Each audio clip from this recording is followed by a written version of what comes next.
Iran will not allow inspections beyond what is in a 2015 nuclear deal, the country's nuclear chief said on Wednesday, as the United States prepares to respond to a proposal to revive Tehran's nuclear deal with world powers.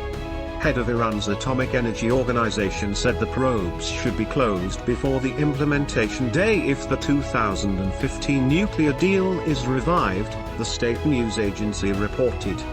A senior U.S. official told reporters on Monday that Iran has dropped some of its main demands on resurrecting the deal to rein in Tehran's nuclear program, including its insistence that international inspectors close some probes of its atomic program, bringing the possibility of an agreement closer. Meanwhile, News, a website affiliated with Tehran's top national security body, rejected Washington's assertion that Iran had dropped some of its main demands. Iran has insisted the nuclear pact can only be salvaged if the International Atomic Energy Agency drops its claims about Tehran's nuclear work. Washington and other Western powers view Tehran's demand as outside the scope of reviving the deal.